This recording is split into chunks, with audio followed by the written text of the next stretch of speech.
Estuve con mi ingeniera Valeria Cruz, ya estamos haciendo el sistema de evaluación, en vez de subir las notas en la primera competencia, porque eso lo tiene que revisar el doctor Zamora, el doctor Alzade, y ver cómo van ustedes para que no tengan problemas. Yo ya tengo los exámenes, ya, teóricos, prácticos que vieron, ya saben. Pero yo puedo subir las notas, necesito subir la plataforma ya donde dice examen, ya, donde están todos los alumnos del grupo. Ustedes me tienen que subir la foto de los exámenes, ya, para que yo pueda poner la calificación. Igualmente, las notas del examen práctico, yo creo que lo voy a subir al WhatsApp. Y cada uno le debe pasar cada uno. ¿Ya? Así que cada uno tiene que identificar su WhatsApp. ¿Ya? Su nombre y su apellido, para que yo le pase el foto que tengo ahí, todos los exámenes prácticos. Porque el examen personal no es público, ¿ya? Cada cual tiene que saber cuánto tiene su nombre, ¿ya? Entonces, yo le voy a pasar las notas, igualmente voy a poner las notas contratantes en la práctica del grupo A, del grupo B, para que puedan subir sus notas del examen práctico, ¿ya? Bueno, la ingeniera ha revisado la plataforma y según lo que dice ella, solo hay 21 personas que están utilizando la plataforma y que han ingresado a la plataforma. Ustedes están ingresados. Esa es la información que me dio. Y bueno, por favor, todos que abran la plataforma y vayan ahí y me colocan la foto de su examen. ¿Ya? Eso para que no tengamos problemas posteriormente. ¿Ya? Entonces, continuando con el avance de la materia, ya vemos todo lo que es sístole, diástole, volumen diastólico, gasto cardíaco, gasto sistólico, pero que todo esté entendido, porque lo que viene tiene que ver mucho con lo que avanza. Igualmente vimos lo que es precarga. ¿Cuál fue la definición que dimos de la precarga? ¿De qué depende la precarga? Es el volumen de sangre. ¿Ya? Esto dependería de las... Dame primero el concepto de precarga. Déjame decir de qué depende. Es el volumen de sangre, ¿Ya? que extiende al ventrículo final de la diástole. ¿Ya? Entonces, ¿y de dónde llegaría esta sangre? De los ventrículos. ¿Encuentras aurículas? ¿Ya? ¿Cómo viene?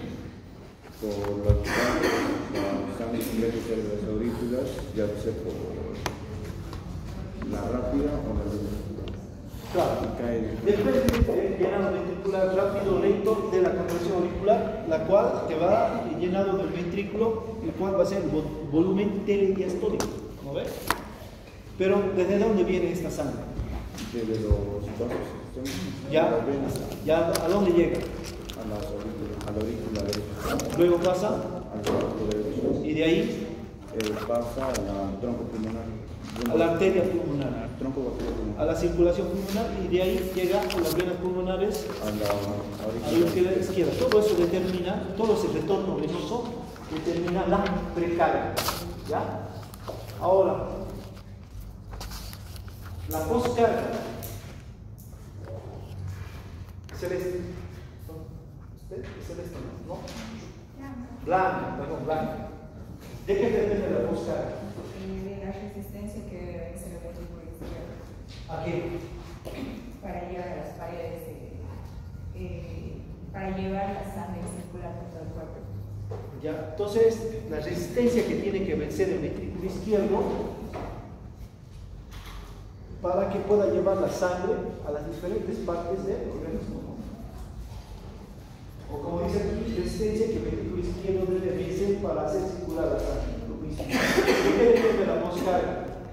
blanca. De la extensibilidad de las grandes arterias gracias a las fibras elásticas. Ajá. A eso le llamamos complejísimo de las grandes arterias.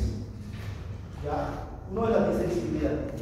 ¿Ya? Entonces, si hay una buena distensibilidad, no va a haber resistencia para que la sangre circule. ¿Estamos? Y la resistencia arteriolar, ¿qué quiere decir con resistencia arteriolar?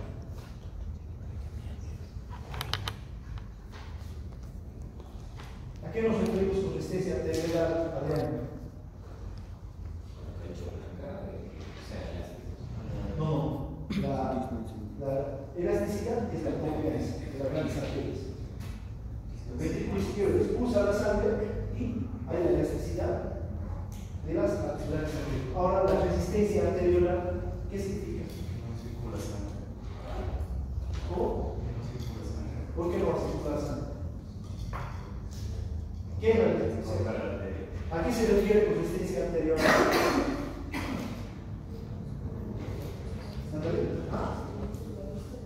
Las arteriolas están formadas por un músculo liso unitario.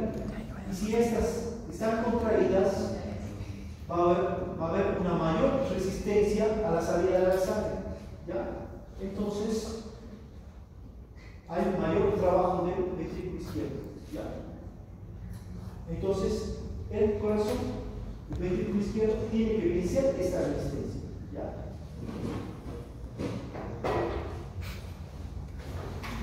¿Cuándo va a haber mayor resistencia? ¿Qué tipo de inervación tienen las arteriolas? ¿Y cuándo va a producir la contracción? La simpática. Entonces, estas arteriolas están contraídas, por lo tanto, va a haber un mayor aumento de la poscarga, por lo tanto, va a aumentar la presión arterial. ¿Ya? Por eso hay medicamentos que te van a bajar la poscarga. Ejemplo, los inhibidores de la enzima, los inhibidores de angiotensina, como es el enalapril, igual los bloqueadores de calcio, igual actúan a nivel de las arteriolas, haciendo que estas se produzcan una vasodilatación, por lo tanto te va a bajar la presión arterial.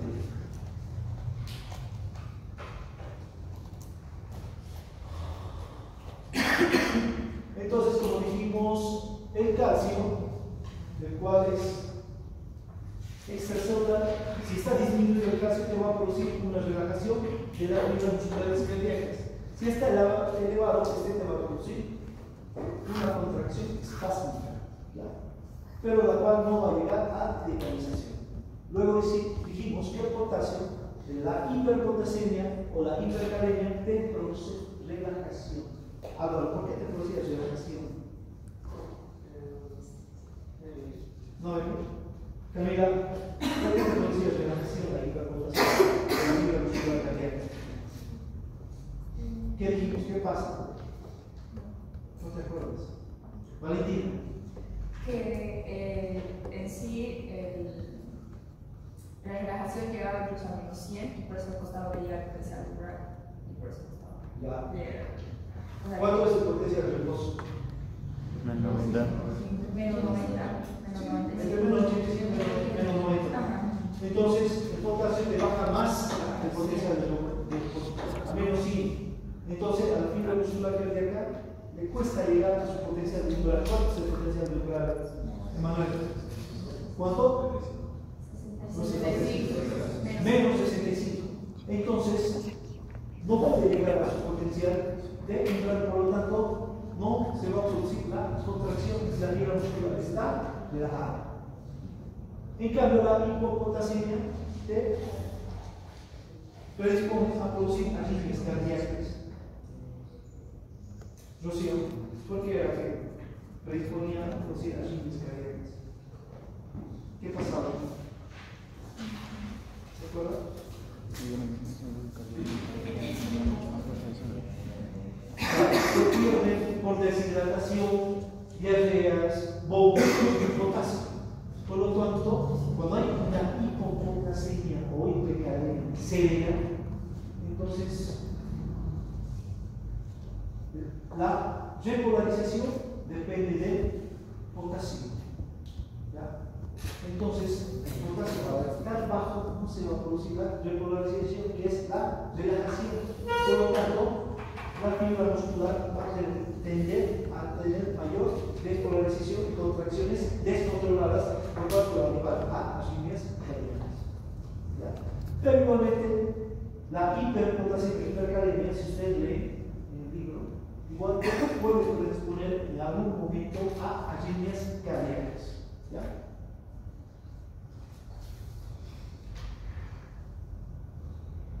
En la temperatura alta, ¿qué pasaba aquí?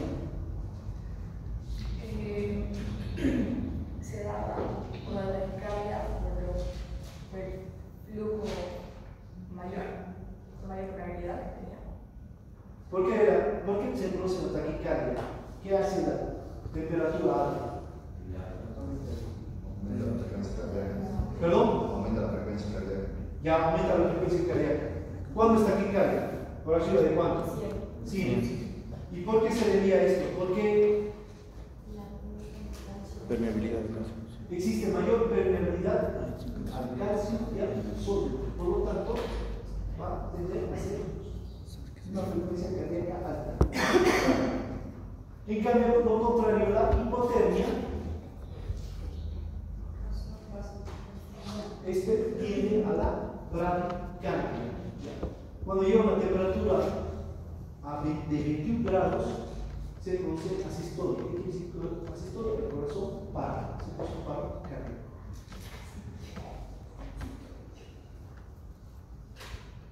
Gasto cardíaco. Dice, ¿qué es el gasto cardíaco?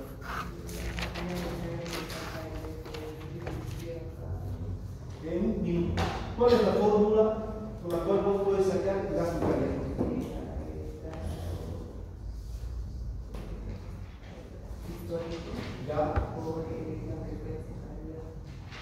Ya, y más o menos en un minuto, ¿cuánto de sangre saca el ventrículo izquierdo?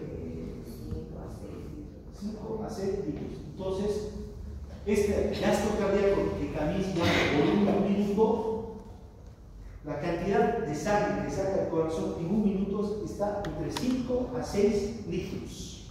¿Ya? Como vemos aquí, está la fórmula. Gasto sistólico por frecuencia cardíaca. Luciano, ¿cuánto es el gasto sistólico normal?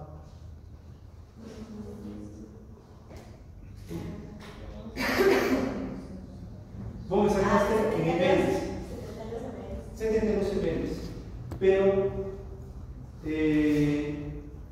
si yo quiero sacar cuánto del porcentaje del volumen diastólico es el gasto sistólico, ¿cuánto dijimos? ¿Perdón? No. ¿Perdón? Entre 55 a 60% de, o entre 50 a 60 de volumen diastólico. Eso es el gasto sistólico. ¿Y el volumen diastólico cuánto era? De 110 a 120 niveles. Entonces, si es el 60% de 120, más o menos te da 72 niveles. Eso es el gasto sistólico. ¿Estás, Manuel? ¿Entiendes? ¿Ya? Entonces, el gasto sistólico más o menos son 70 niveles. Entonces, la frecuencia cardíaca normal es entre 60 a 100. Tomo una media, multiplico 70 por 70, me da 4.900 ml. Entonces, yo voy a decir que una persona promedio normal saca entre 5 a 6 litros de sangre por minuto. O sea, si el corazón late 70 veces por minuto, va a sacar entre 5 a 6 litros de sangre. Ahora, si usted hace un ejercicio moderado y la frecuencia te sube más o menos a 120, ¿qué va a pasar? Hay taquicardia. ¿Qué pasa? ¿Hay aumento del gasto cardíaco? ¿Cuánto más o menos va a aumentar? Tendrías que multiplicar 70 por 120. Y más o menos se considera que va a aumentar entre 1 litro a 1,5 litros más. Esto es normal. ¿Por qué? Porque los diferentes órganos durante el ejercicio necesitan mayor oxigenación. Por ejemplo, el cerebro, que es el más amigo por oxígeno. Eso no es normal. Pero en los grandes deportistas no pasa esto. Ellos tienen generalmente una frecuencia cardíaca baja, por debajo de 60 latidos por minuto. Si nosotros hacemos un ejercicio moderado, llegamos a 120, su frecuencia de ellos más o menos estará entre 70 y 80. ¿Por qué? Porque de ellos el aumento del gasto cardíaco depende del gasto sistólico. Tienen una mayor contracción del ventrículo. Por lo tanto, la sangre remanente o residual, que es el volumen telesistólico, más o menos queda en 5 ml y no 50 ml como es de nosotros. Dicho todo esto, ¿cuánto es el volumen telediastólico? 110 a 120. ¿Y el volumen telesistólico? 50. Y si me restas 120 menos 50, ¿cuánto te da? 70. 70 es ese gasto sistólico. ¿Ya?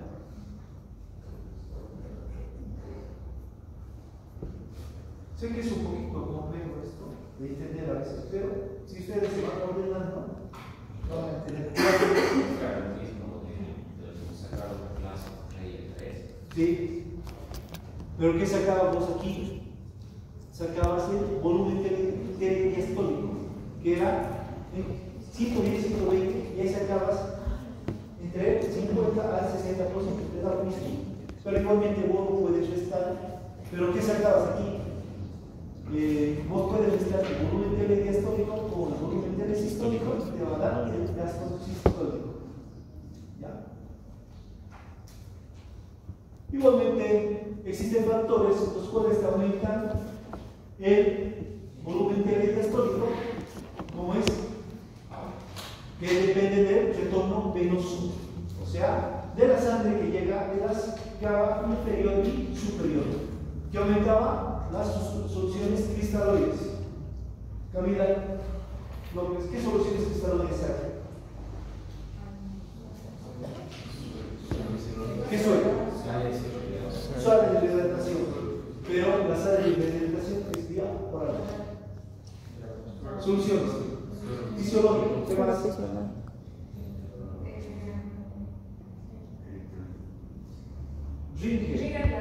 Ringen normal y ringen lactato. Es por eso, porque es saber, si te llega un paciente que está sufriendo una hemorragia activa y cual baja la presión, hasta que te llegue la sangre, vos le colocas soluciones cristaloides, fisiológico o ringen, y a chorro 200 ml hasta que llegue y ver si te sube la presión. Le puedes colocar hasta 2000 ml hasta que te llegue la sangre.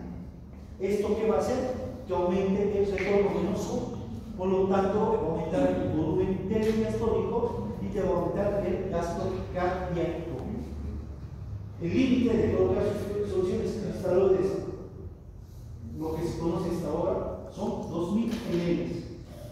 Llegas a los 2000 ml y ya tienes que tener la sangre para hacer la reposición. Entonces, otro que te aumenta el volumen telediastólico son las transfusiones sanguíneas. ¿Por qué? Porque te aumenta el retorno venoso. ¿Qué disminuye el retorno venoso? Hemorragias, chicos, que sea una hemorragia arterial, venosa o una hemorragia capilar, deshidratación grave, sobre todo en los niños y los ancianos.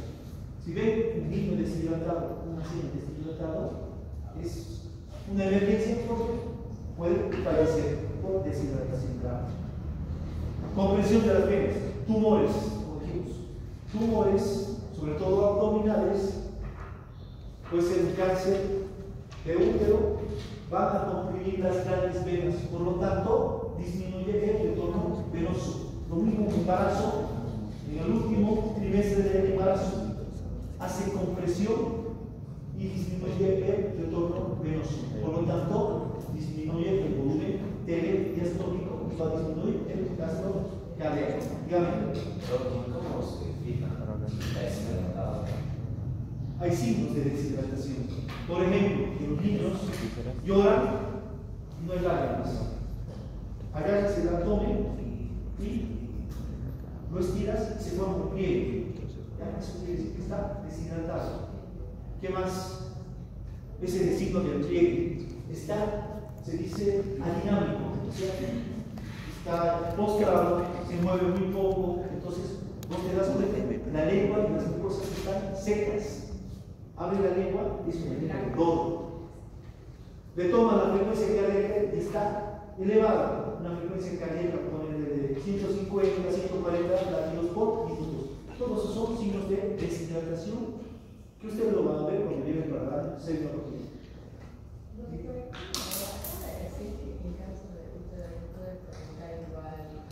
Sí,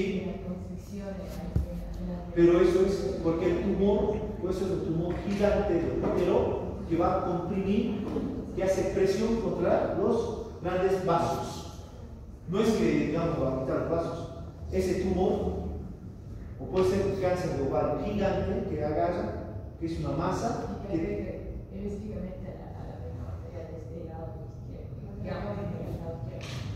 a la vena también se va, comprime la vena, ¿ya?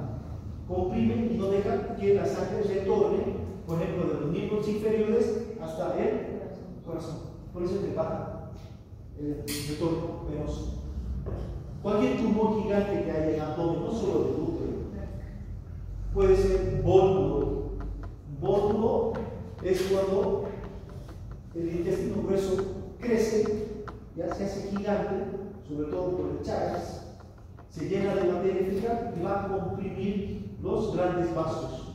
Entonces, ¿qué hace eso? Le disminuye el retorno venoso, la llegada de sangre a la aurícula derecha.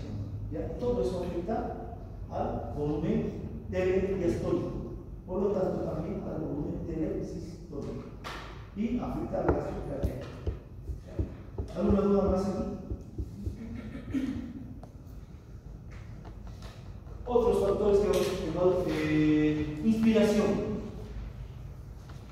Sí, ¿cómo? La inspiración, ¿qué pasa durante la respiración? ¿Cómo afecta el volumen telediastólico? Que aumenta el retorno venoso. Creo que la compresión compresión, claro. Mira, ahí está expiración, inspiración, expiración, inspiración. ¿Qué pasa? ¿Qué pasa? Mira, fíjate de nuevo. Expiración, inspiración. ¿Qué pasa en inspiración? ¿Ya? ¿Por qué está metiendo algo? ¿Ya? ¿Por qué hay mayor circulación? ¿Ya? No se ve eso. ¿Quién puede decirme qué pasa? Valentina. El diafragma baja y la presión intratorácica va a bajar también. Disminuye, ¿sí? Y hay más en el brazo de la derecha, pero que es muy importante. Entonces, durante la inspiración, baja el diafragma para que los pulmones se llenen de aire. Por lo tanto, disminuye la presión intratorácica y los vasos sanguíneos, las venas específicamente, se dilatan. Por lo tanto, hay mayor retorno venoso a la aurícula derecha. Por lo tanto, va a aumentar el volumen telediastólico. ¿Ya? Mira, ¿qué pasa con la expiración? Aumenta o disminuye el retorno venoso.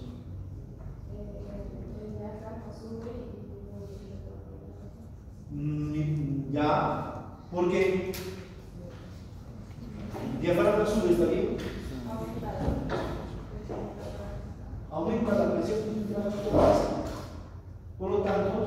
Las venas no van a estar, están como comprimidas, ¿ya? No están dilatadas, por lo tanto va a disminuir el retorno del sangre al ventrículo derecho. Fácil. Contracción auricular. Carlos, ¿qué tiene que ver la contracción auricular con el volumen de la diastólica? Específicamente de la aurícula izquierda.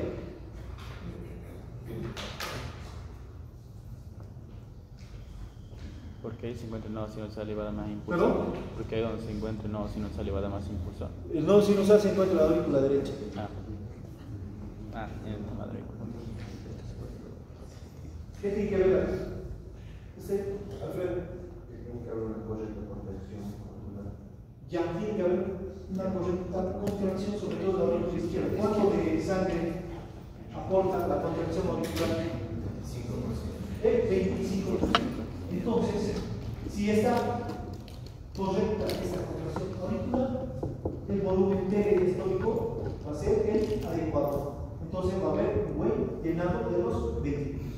Es por eso que también depende de la contracción auricular. ¿Por qué dice esto? Porque cuando vean cardiología van a ver las enfermedades que hay en las aurículas, sobre todo del nódulo sinusal, donde se hay asignas como la fibrilación auricular.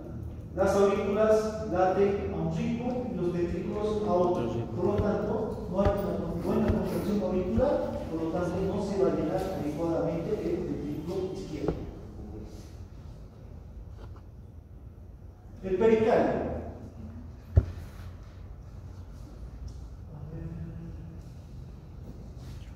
La que está último. ¿Cómo te llamas, perdón? Antonio, ¿qué tiene que ver el pericardio? Que en el espacio que queda a veces se daña, Que ya la pericarditis, que es la inflamación del pericardio. Entonces, ¿qué pasa aquí? No, hay líquido como que se empieza a llenar ahí. ¿Sí? Como ves en la imagen, hay mayor cantidad de líquido por el proceso inflamatorio que está, pero el pericardio se vuelve fibroso, entonces elástico. ¿Ya? Por lo tanto, se forma una coraza que va a impedir que se distienda el ventrículo izquierdo. Por lo tanto, ¿va a haber un correcto llenado del ventrículo izquierdo o no? No. Por lo tanto, el volumen diastólico va a ser menor.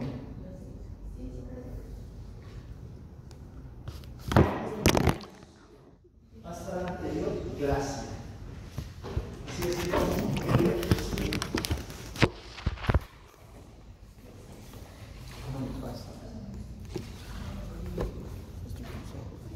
ahora veremos factores que afectan el volumen sistólico.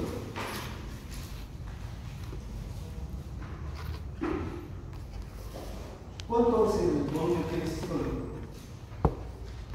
Matías.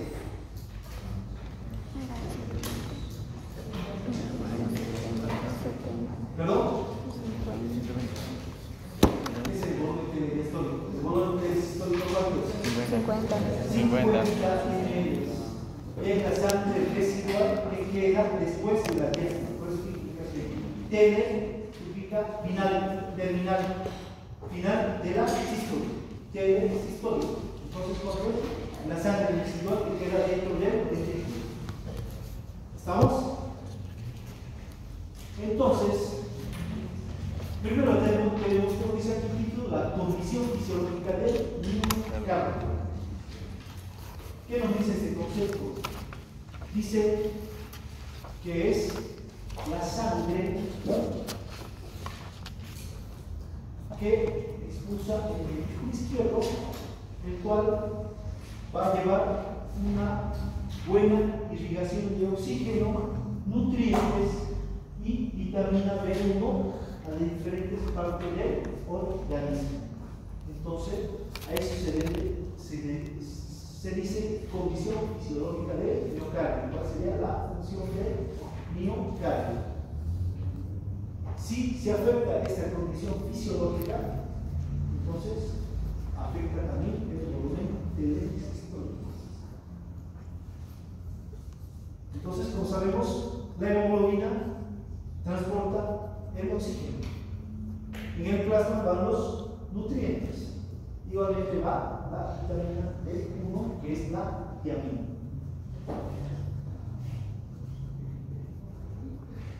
Otro que afecta el volumen telesistólico es la compliance de las grandes arterias.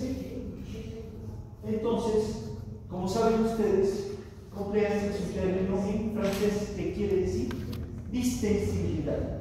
Entonces, si la arteria aorta, como vemos ahí, tenemos el callado de la aorta. Entonces, sus paredes tienen fibras elásticas que se distienden, ¿ya? Entonces, cuando se distienden, no ofrece resistencia a la salida de la sangre. Entonces, si hay una buena distensibilidad, no va a estar afectado el volumen telesistólico. En cambio, si estas paredes son rígidas, ¿ya? Entonces va a haber una mayor oposición a la salida de la sangre, ¿ya? Entonces, eso afectaría al volumen telesistólico. Otro, la resistencia arteriolar. Tenemos aquí, tenemos arteriolas, metaarteriolas, capilares arteriales, capilares venosos, que vienen las vénulas y posteriormente las arterias. Si se produce la contracción de las arteriolas, entonces estas van a ofrecer mayor resistencia a la salida de la sangre del ventrículo izquierdo, ¿ya?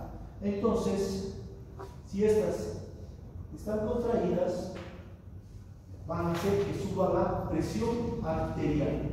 Es por eso que hay que dar medicamentos que vayan a actuar aquí, a las arteriolas, y así no se va a afectar el volumen telesistólico.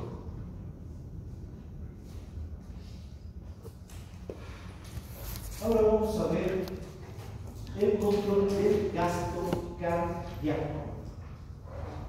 ¿Dónde está la ley de Frank-Starling? Entonces, aquí tenemos que reconocer que existen dos investigadores. Uno es Otto Frank, del año 1895, estaba realizando estudios y él quería demostrar que la contracción de las fibras cardíacas es igual que de las fibras musculares estriadas esqueléticas. Entonces, él experimentaba en el corazón de los batracios. ¿Qué hacía?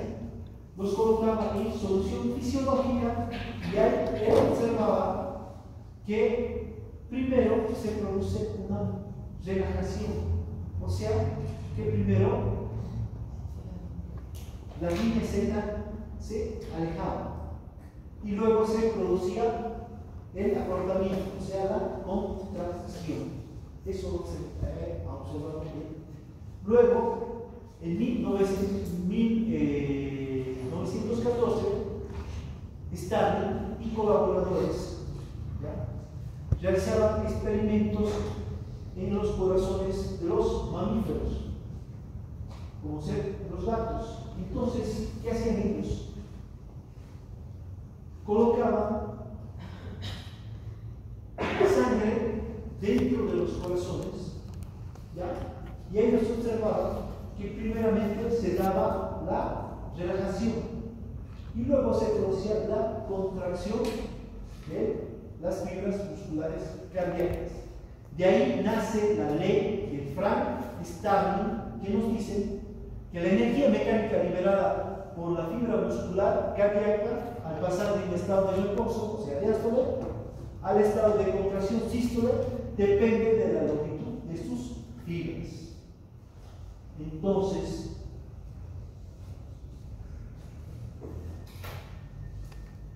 Entonces, aquí todo depende de la longitud de sus fibras. O sea, si existe una mayor elongación, va a haber una mejor contracción. Eso quiere decir, ¿ya? Ahora, les pregunto a ustedes, esta mayor elongación de las fibras, o mayor, esta relajación de las fibras que corresponde a la diástole, ¿de qué depende? ¿De qué depende?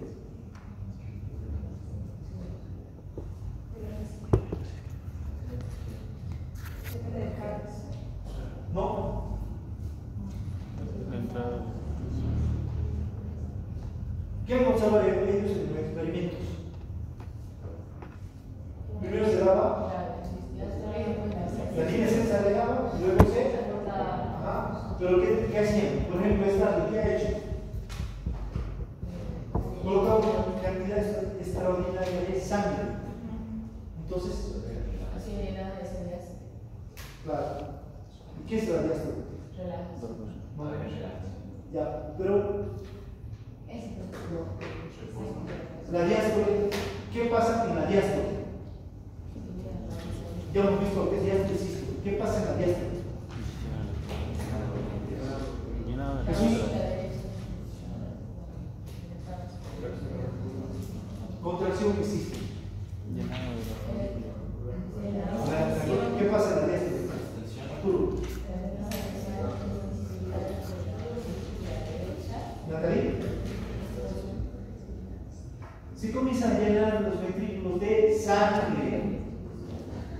Claro. A ver, Dana, describe la diástole. ¿Qué pasa? Las cuatro fases. La isovolumétrica diastólica. ¿Qué pasa? Te lo pongo así para que te acuerdes.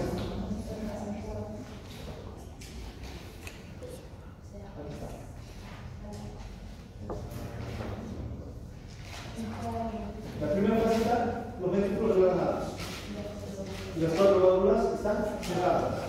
Luego se produce llenado ventricular. Luego llenado ventricular rápido. Lo primero, el rápido es la sangre que llega a las aurículas, aumenta la presión, abre las válvulas ventriculares, recién pasa la sangre. ¿Ya? Pero el lleno ventricular lento. ¿Perdón? ¿Qué es qué válvula cierra?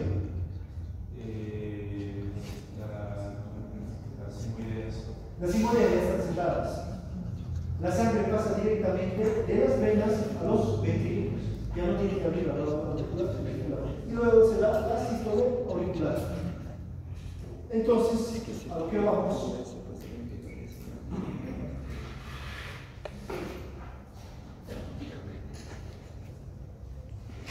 Cuando este volumen telediastólico, o sea, se produce el llenado de los ventrículos de sangre, estas fibras musculares primero se distienden, ¿ya? Y luego se produce la contracción. Será igual que las, perdón, dígame. ¿Qué son las fibras de Purkinje? Primero, te pregunto, ¿podrías ser Purkinje? ¿A qué pertenece la fibra de Purkinje? ¿Qué? Eso. Es el sistema especializado. Son fibras musculares especializadas, las cuales están dentro de la musculatura del ventrículo tanto izquierdo como derecho. Por eso el estímulo eléctrico nace del nódulo sinusal, pasa al nódulo auriculoventricular y de ahí al tabique interventricular, y de ahí viene una rama izquierda, rama derecha, y ahí la red de Purkinje. Esa es la red de Purkinje. Aquí estamos hablando de fibras musculares cardíacas. Entonces, llega la sangre al ventrículo izquierdo, derecho, y las fibras musculares primero se van a distender, se distienden, y luego se produce la contracción, que va a ser la sístole. Esto es la ley de Frank-Starr. Entonces, podemos decir que tanto la diástole como la sístole sangre que llene al ventrículo izquierdo.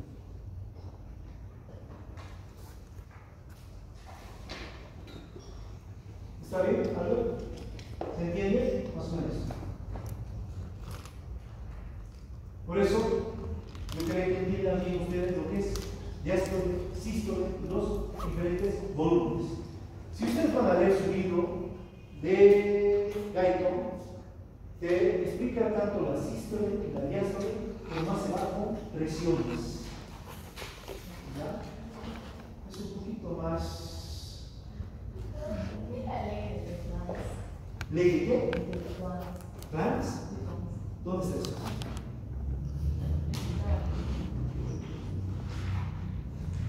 No te acuerdo más adelante. ¿En qué está? ¿En qué capítulo? Estaba en el capítulo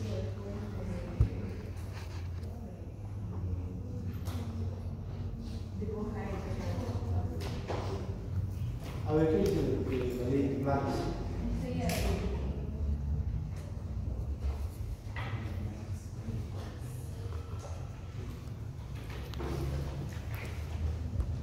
Hasta que lo ubiques,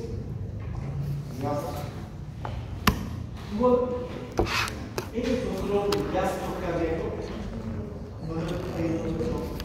¿Está levantado? No, no. En el control del gasto cardíaco, ¿qué es lo que el gasto cardíaco no es?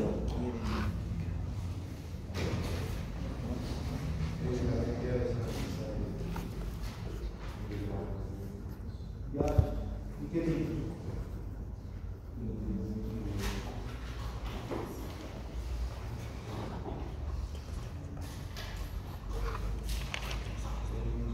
En un minuto. Eso es gasto cardíaco. ¿Cuánto es lo normal? De 5 a 6 dígitos. Entonces, existen una serie de factores los cuales van a interferir en el control del gasto cardíaco, como tenemos aquí dilatación e hipertrofia. Entonces, tenemos primeramente aquí la dilatación tonogénica. Entonces, como ustedes saben, cuando llega sangre, primero se produce una dilatación y luego se produce una contracción de las fibras musculares cardíacas. ¿Ya? Entonces, cuando se produce esta dilatación tonogénica, es cuando está dentro del marco de compensación de esta fibra muscular cardíaca. Entonces, esta dilatación miogénica depende del tono de la fibra muscular cardíaca. Entonces, luego tenemos la dilatación miogénica. Entonces, como sabemos, la fibra muscular se distiende y se acorta. Pero cuando se vence esto, ¿ya? Entonces ya no existe esa elasticidad de la fibra muscular cardíaca. Por lo tanto, esa fibra muscular cardíaca se va a llegar a hipertrofiar, ¿ya? Aumenta su grosor, ¿ya? Por lo tanto, la dilatación miogénica se da cuando se vence esta compensación y la fibra muscular cardíaca se llega a hipertrofiar. Por lo tanto, si se llega a producir esta hipertrofia, aumenta, como vemos aquí, esto es un corazón normal, esto es se ha producido una hipertrofia. Las fibras musculares cardíacas aumentan en grosor, ¿ya? Por lo tanto, necesitan mayor irrigación y mayor llegada de oxígeno, si no, la contracción no va a ser adecuada. Dígame, Adrián. No, de los tabiques están hechos de cabeza. Los tabiques interventriculares, los tabiques auriculoventriculares son tejido fibroso. ¿Ya?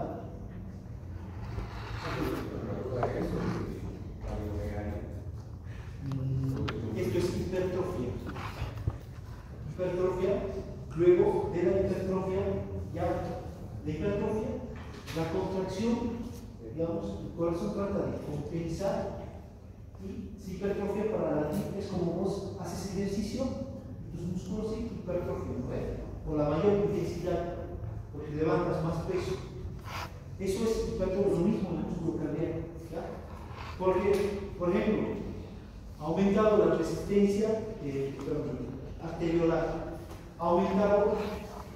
ha disminuido la resistencia de las arterias. Entonces hay hipertensión y el músculo trabaja más fuerte.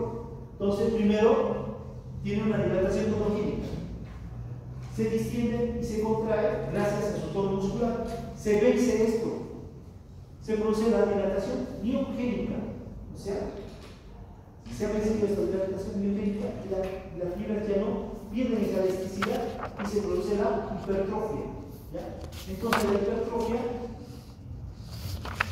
trata de vencer esa resistencia y luego, ya cuando se vence esa hipertrofia, porque el corazón trabaja mucho, se produce la dilatación. Esa dilatación es lo que generalmente conocemos como cardiomegalia. Antes, yo era interno de medicina, nosotros hacíamos radiografía de tórax a los pacientes y con nuestra regla estábamos midiendo si el paciente tenía cardiomegalia o no, porque era por grados. Teníamos nuestra regla ahí midiendo el transportador si es cardiomegalia o no es cardiomegalia. Ahora ya no, tu papá agarra ecocardiografía y el DPP ya determina si hay una cardiomegalia, si hay dilatación de las fibras musculares y si el corazón es insuficiente. Todo eso lo hace mediante ecocardiografía. Generalmente la cardiomegalia es cuando es un corazón gigante, ya está en insuficiencia cardíaca, pero hay grados, ¿ya? Eso lo hace mediante la ecocardiografía. Eso lo hace ya es tema, ya eso no escapa de mí, porque eso es cardiología. No sé más o menos si me está entendiendo. Generalmente, cuando hay cardiomegalia, es cuando hay dilatación de las fibras musculares. Es un corazón insuficiente. Dime, Manuel. ¿Y esto ocurre normalmente en los ¿Los deportistas? deportistas? También se producen los deportistas, ¿ya? Pero esta hipertrofia es compensada.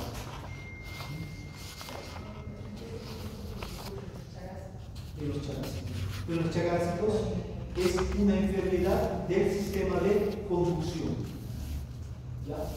Entonces, no hay los estímulos adecuados, no hay buena ritmicidad y el corazón se hace grande. Es por eso que los chagásicos, aparte, tienen una frecuencia cardíaca baja. Su frecuencia cardíaca es menor a 40. ¿Por qué? Porque afecta el nódulo sinusal. ¿Y por qué estas personas siempre están cansadas? Tienen a los desmayos. Porque una frecuencia cardíaca de 40 no expulsa la cantidad necesaria de sangre. Nosotros necesitamos un gasto cardíaco de 5 a 6 litros. Ponele, tenga 35. 35 por 70, ¿cuánto va a ser? Más o menos.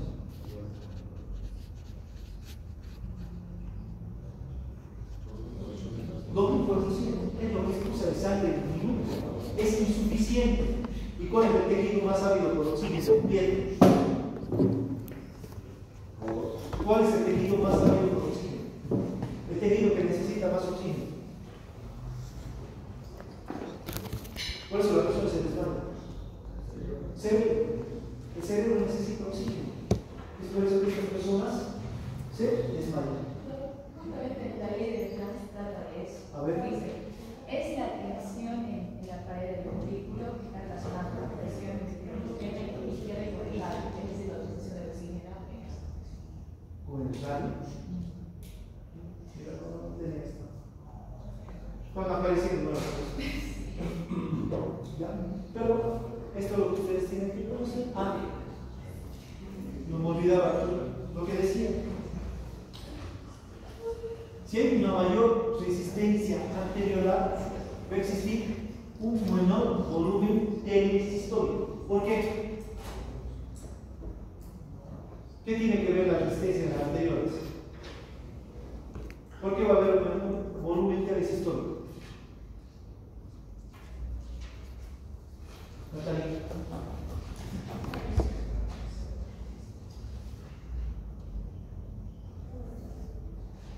Adrián. Porque va a tener que hacer mayor presión para vencer el estrés. ¿Sí? El corazón va a tener que trabajar más para vencer esta resistencia. Por lo tanto, te afecta el volumen del sistólico. Porque va a aumentar el volumen del sistólico. ¿Cuánto lo toma, Adriano? ¿Cuánto? 5 veces.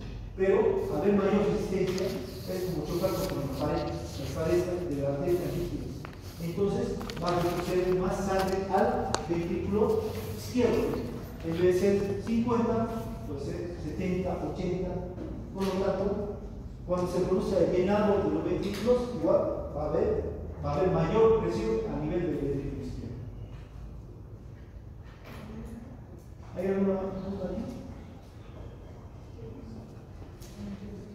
Ahora, también tenemos que saber que hay el control del gasto cardíaco mediante la frecuencia cardíaca. Entonces, primero vimos dilatación y hipertrofia, ahora vamos a ver frecuencia cardíaca.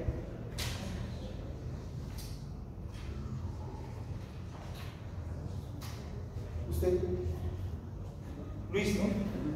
¿Cuánto es la frecuencia cardíaca normal? ¿Cuánto es? ¿Cuánto es la frecuencia cardíaca normal? 85. Hay variaciones, ¿no? ¿Ah? Hay variaciones, se visto. Claro, hay rangos. ¿Cuánto es, Luis? 110, 80. ¿Qué dice Cristian? ¿Perdón? Más o menos. 60, 100, 80. 60, 100. La frecuencia cardíaca normal es de 60, 100. Entonces, si tengo una frecuencia cardíaca de 60, 100, más o menos, ¿cuánto va a ser el gasto cardíaco, Matías? Si tengo una frecuencia cardíaca normal de 60, 100, ¿cuánto va a ser el gasto cardíaco normal? 5 a 6 litros, ¿no? 5 a 6 litros, ¿no? ¿Cómo saca el gasto cardíaco? ¿Cuál es la forma?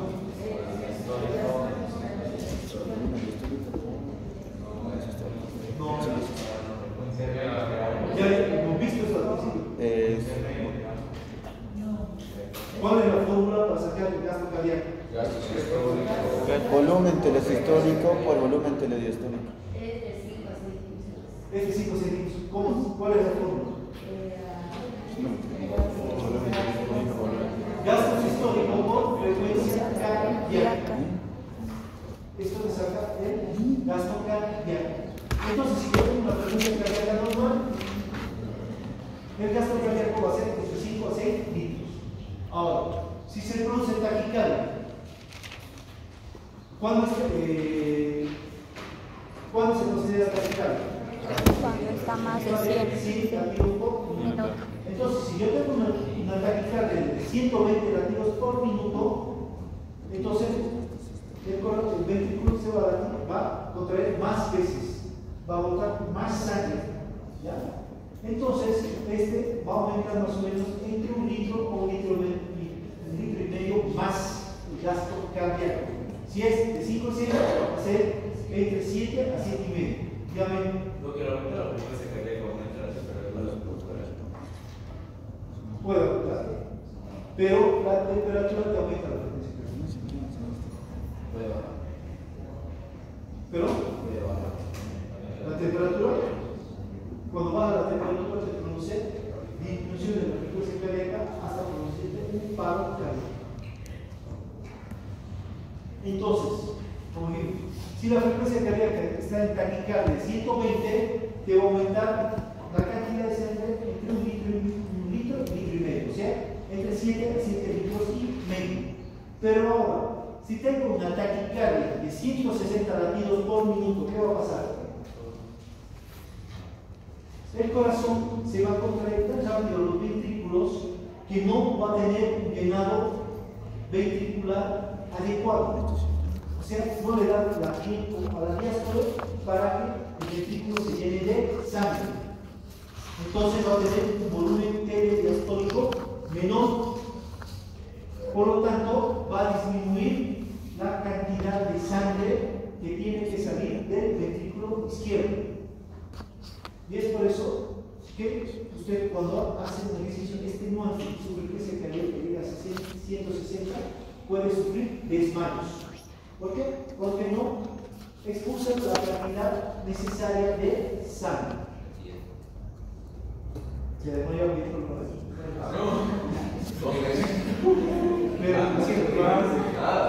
nada.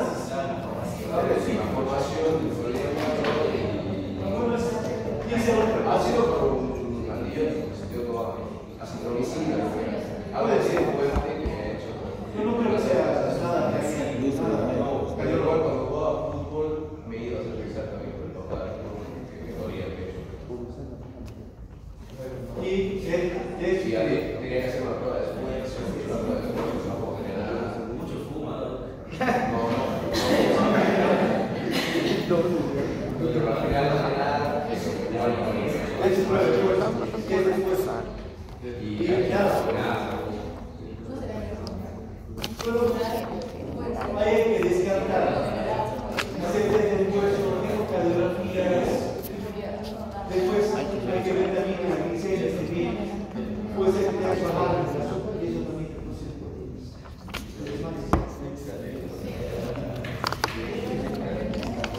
Entonces, las personas que se esfuerzan mucho, no están acostumbrados al ejercicio, tienen una frecuencia cardíaca elevada y por lo tanto van a sufrir desmayos por eso. Porque la cantidad de sangre que sale del ventrículo no es la adecuada. No se llena el ventrículo izquierdo adecuadamente de sangre. Bradicardia.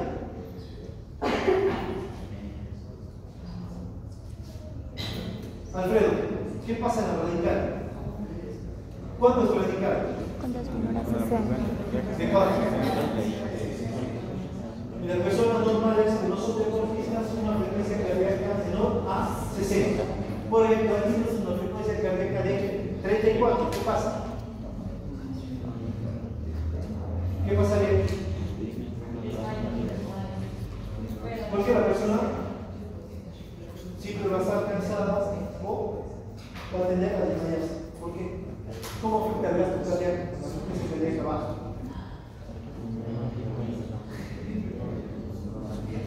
¿Qué pasa? ¿Cómo? ¿Cuánto?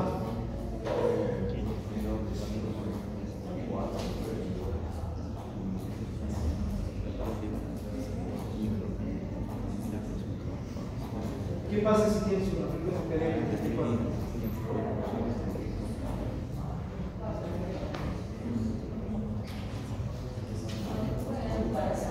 ¿Pero? Sí.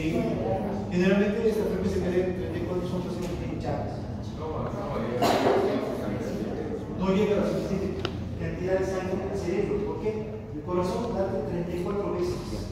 Entonces, más o menos 2 veces necesita 5.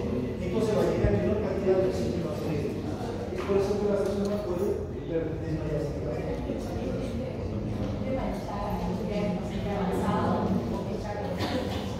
Claro, ya cuando la enfermedad de Chagas generalmente se desarrolla a los 20-25 años de cuando ha afectado la hinchura. Y afecta al nódulo sinusal o afecta a los intestinos. Se manifiesta, claro, afecta el nódulo sinusal. Entonces, a ver una frecuencia cardíaca baja, te vas a ver el gasto cardíaco casi a la mitad, tienes una frecuencia cardíaca de 34.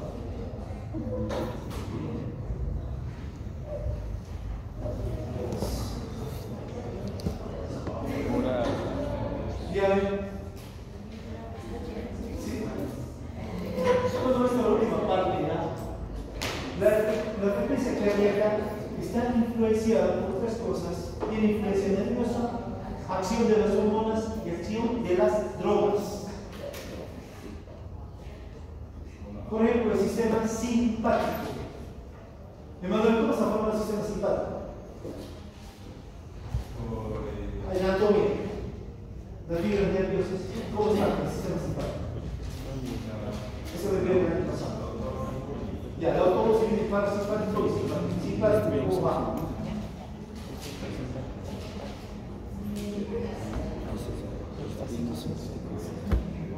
Esto para que más o menos tenga una idea de cómo. Adrenérgica del simpático, colinérgica del parasimpático. Yo quiero que hable solo del simpático. Pero tiene que ver con la noradrenalina en sí. Pero yo quiero que me digas anatomía básica. No quiero entrar en detalle. ¿Cómo está formado el simpático? ¿Perdón? Sí, claro, tiene que llevar el orden. Pero ¿cómo está, por ejemplo, la médula espinal? Fibras nerviosas, ¿ya?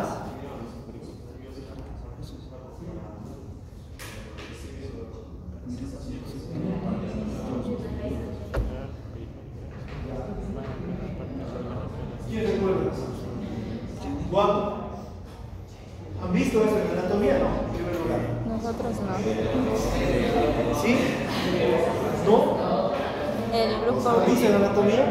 más o menos. El 1 no. Puro tercer, cuarto, ventrículo. No tanto, no hemos Pero profundizado. sistema nervioso autónomo, ¿visto o no? Así. ¿Belén, visto esto en anatomía?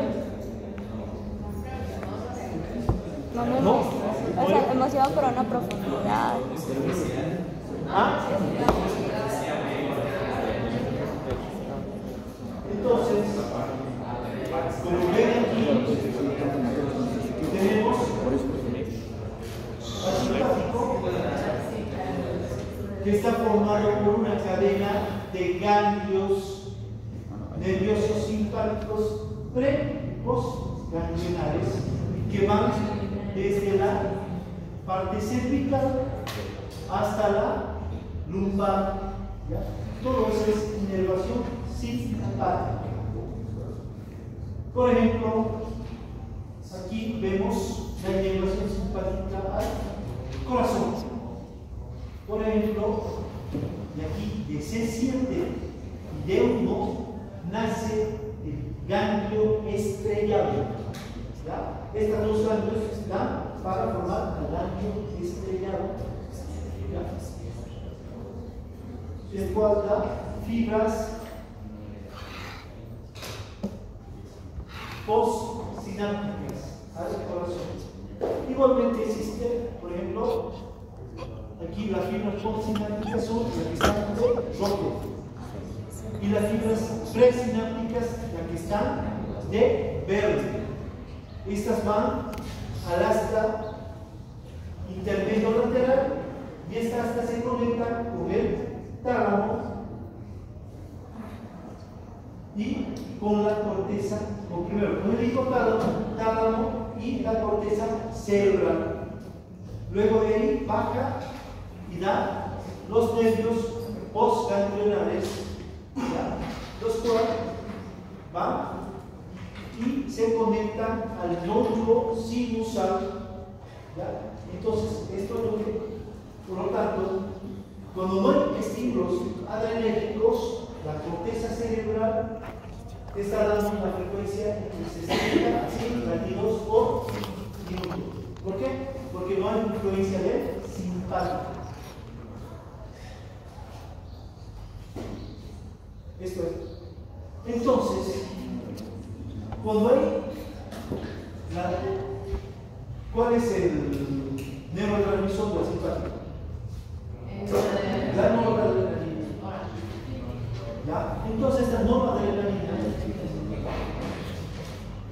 actúa en las propiedades del corazón. ¿Cuáles son las propiedades del corazón? Automatismo, conductividad, excitabilidad y contractilidad. Entonces, ¿qué produce cuando se descarga noradrenalina? Produce un automatismo positivo, que también se conoce como propiedad cronotrópica. Entonces, ¿qué quiere decir esto?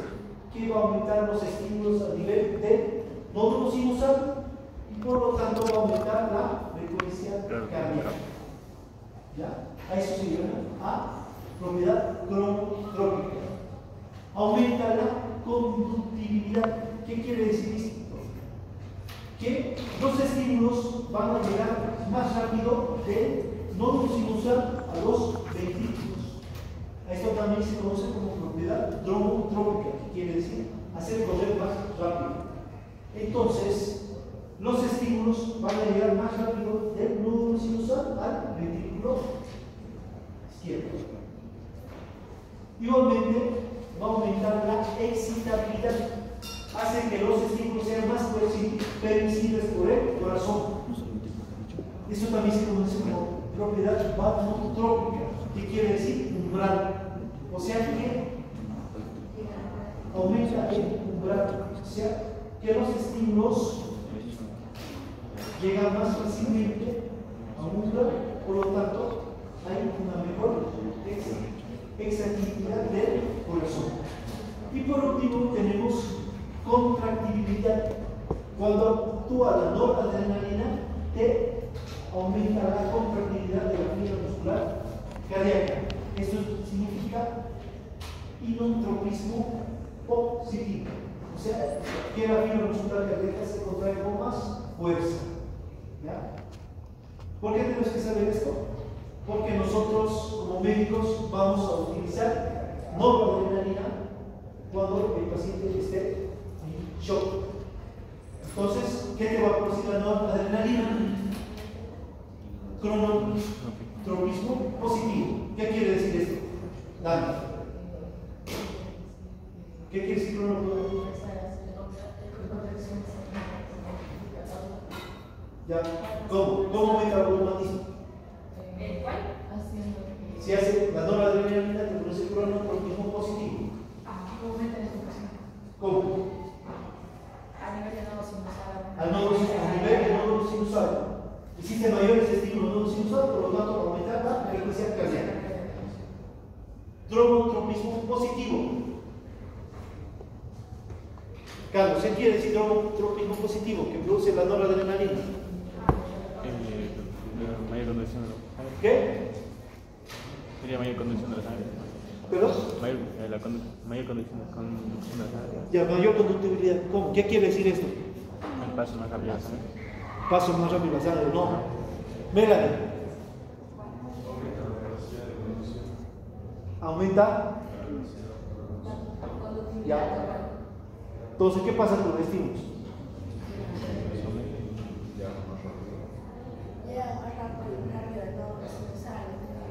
Eso es conductividad. Los estímulos llegan más rápidos del nódulo sinusal a 20. Eso es dromotropismo positivo. El dromotropismo corre más rápido. Vasmotropismo positivo. Blanco. Vasmotropismo positivo. Agregar la sangre con más rapidez, se va a dar más contracciones. La noradrenalina, ¿qué produce? Aumenta la excitabilidad. A ver, Valentina. Los estímulos son más establecidos en el corazón, pero si llega al umbral, se va a aumentar. Por eso el estímulo va a llegar de manera más rápida. Estimula el umbral para que los estímulos sean más permisibles por el corazón.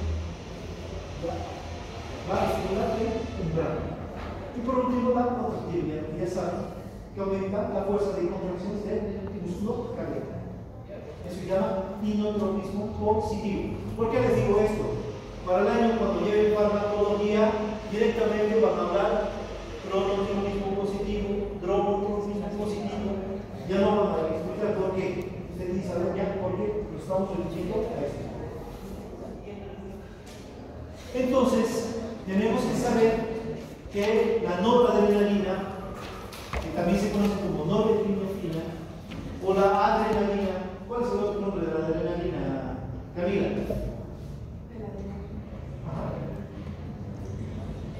Epinefrina. Entonces, estos tienen receptores adrenérgicos que se encuentran en las fibras musculares cardíacas.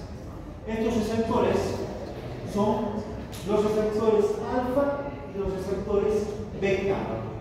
¿Ya? ¿Cuáles son los receptores que están en el corazón? Son los receptores beta 1. ¿Ya? Estos son los receptores que se encuentran en el corazón.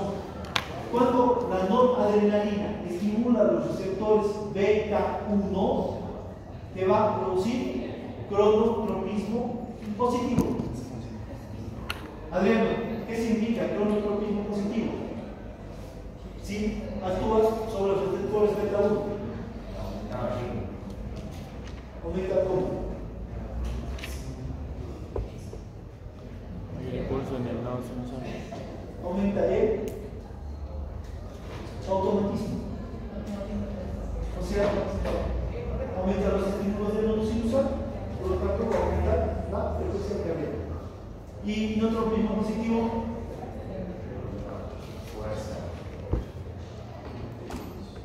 la fuerza de la contracción. Ahora, como dijimos, tenemos al ganglio estrellado que está formado por los cuerpos de los ganglios C7 y D1. Hay otros libros de anatomía que dicen que está formado por los ganglios C8 y D1. Son variantes anatómicas. Entonces, si uno estimula el ganglio estrellado, ¿ya? Si produce un estímulo del ganglio estrellado, se va a producir cronotropismo positivo, dromotropismo positivo, vamotropismo positivo y urinotropismo positivo por estimulación del ganglio estrellado. ¿Ya?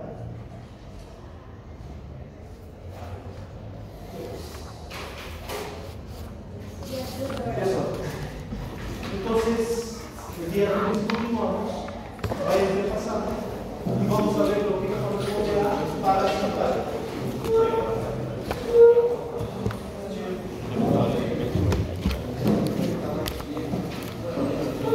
¿Perdón? ¿Las diapos? Sí. Manden un mensaje. Sí, pues tengo que ir a ver.